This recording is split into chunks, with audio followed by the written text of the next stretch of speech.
Buenos dias from Cusco, Peru. In this video, we will begin to unravel the historic center of Cusco, the Sacred Valley, and Machu Picchu. And as usual, I've left some timestamps in the description below in case you want to skip ahead or come back to certain sections to revisit later.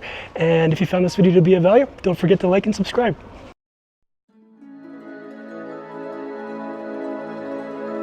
Cusco lies at 3,400 meters or 11,200 feet above sea level in southwestern Peru, near the Sacred Valley of the Andes mountain range.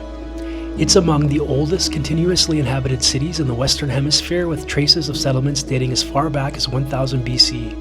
Cusco's name derives from the Quechua word Cusco, which means center or navel, and the Incas believed that Cusco was the center of the world. It served as the capital of the Inca Empire from the 13th to the 16th centuries. By the time the Spanish arrived in the 16th century, the Inca Empire reached as far north as Quito, Ecuador, and as far south as Santiago, Chile. During the Spanish conquest, most of the Inca temples and buildings were destroyed, and the materials were used to build colonial churches and buildings. But the Spanish also built on top of the original stone foundations, recognizing the masterful stonework of the Incas. The Incas built incredible stone walls without mortar, precisely carving each stone to fit together so that not even a razor could be placed between them. The Incas are also renowned for their expansive network of roads, terrace farms, finely woven textiles, and astronomical observations. We'll touch on many of these achievements in this video as we begin to unravel captivating Cusco, the Sacred Valley, and Machu Picchu.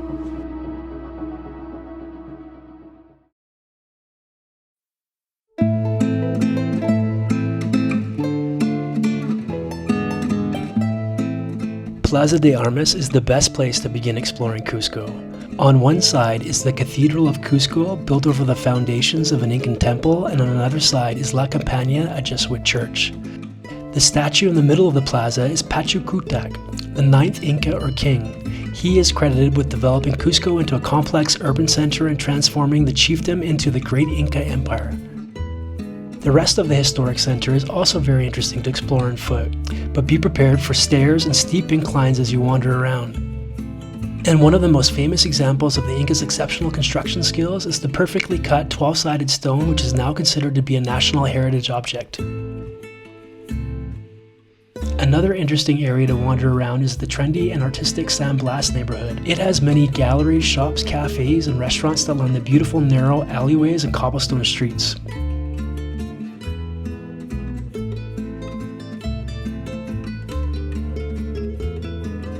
There are also other beautiful plazas and walking streets to explore around Cusco, so I encourage you to get out and wander around.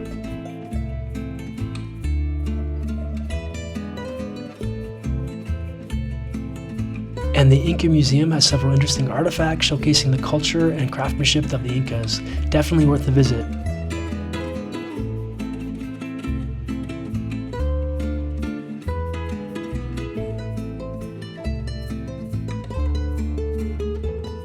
And San Pedro Market is a lively market where you can find anything from fresh juices, salty and sweet treats, textiles, figurines, and all kinds of souvenirs.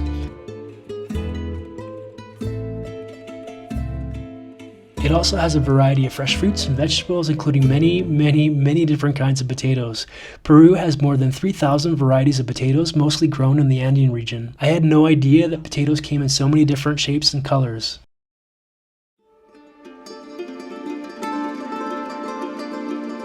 The church and convent of Santo Domingo dates back to the 16th century but was destroyed and rebuilt in the 17th century after an earthquake. The Spanish built this church on top of the original foundations of the Inca Temple of the Sun after demolishing it, which was the most important religious temple for the Incas. In Inca times, this temple was covered in gold and silver, including solid gold sheets covering the walls, as well as gold and silver altars and statues.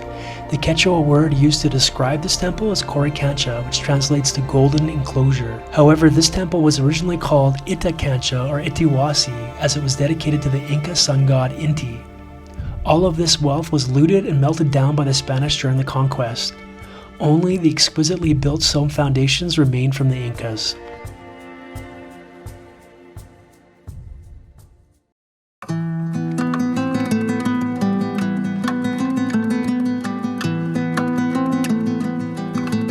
Our first stop on our Sacred Valley tour was the ancient town of Chinchero, and the archaeological site features Inca stone walls and terraces in a beautiful setting.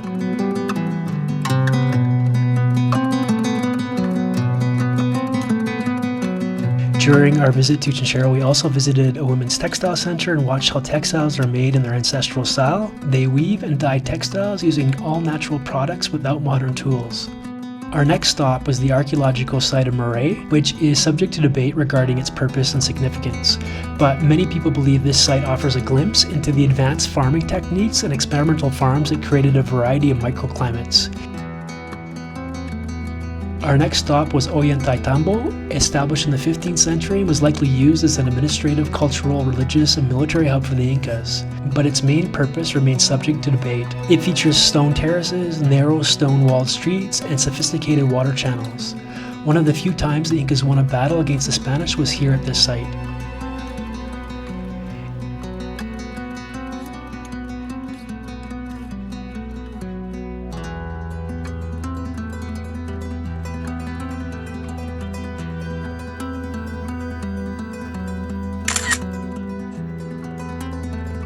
And our last stop was the archaeological complex of Pisac. It features various structures, including agricultural terraces, celestial observatories, temples, and a cemetery carved into the side of a mountain. With the expansion of the Inca Empire in the 15th century, Pisac was rebuilt to become an administrative, religious, and agricultural center for the Incas. The setting of this complex is beautiful, with stunning views.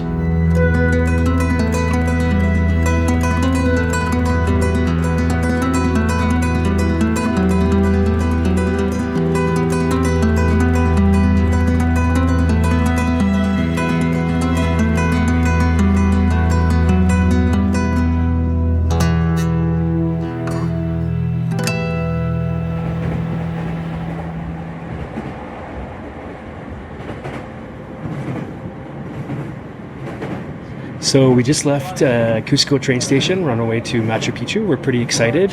It's a 4.5 hour journey. We're on the Vistadome train, so we're going to show you some of the sights along the way. It's raining, and we were a little worried because last night there was a massive storm that came through Cusco. They sent out an emergency warning indicating that it was quite severe, but it seems like everything's a go. It sounds like they're probably used to this kind of weather, so it's good for us.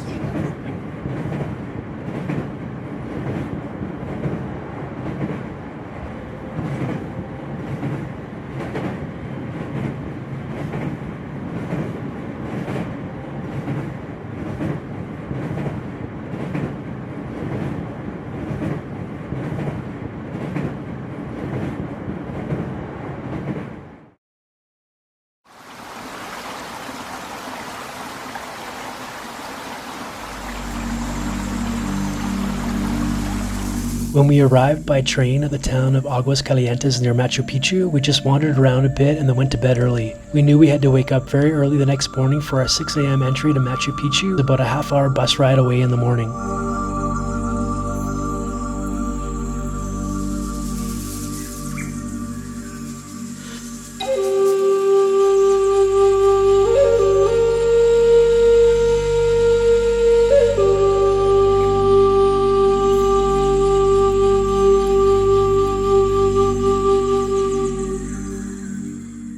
Machu Picchu was built high in the Andes dating back to the 15th century.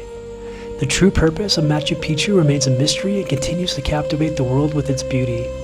It may have been built as a royal retreat for Pachakutik and the ruling class, or it may have been a religious pilgrimage site given several temples dedicated to the worship of Inca gods, or it may have been an agricultural center given its terraced farms, and it may have been a military stronghold given its strategic location. Perhaps it had several functions which evolved over time.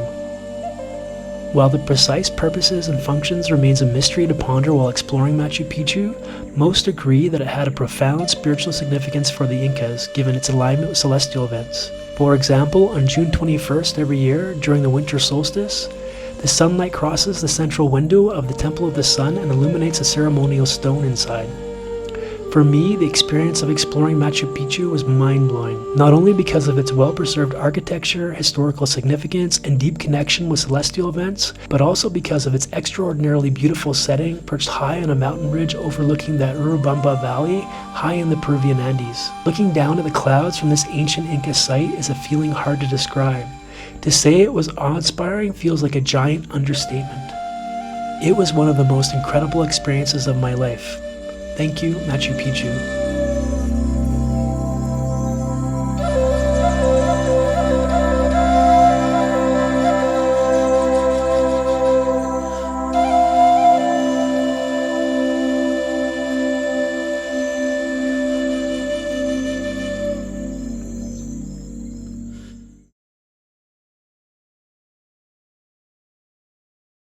We just departed on our way to Machu Picchu for the 4.5. Queridos pasajeros. So we just left the train station in into Cusco, and I don't know what I'm going to say about that, Jason. We were a little worried because there was an emergency alert sent out in Cusco about a severe storm that we were a little bit worried actually. Oh my god. So what did you say? You said they were on the... Jason received an alert on his phone about a severe storm that was... What am I doing? Don't wave it because it'll make the sound go in and out, so just keep it still.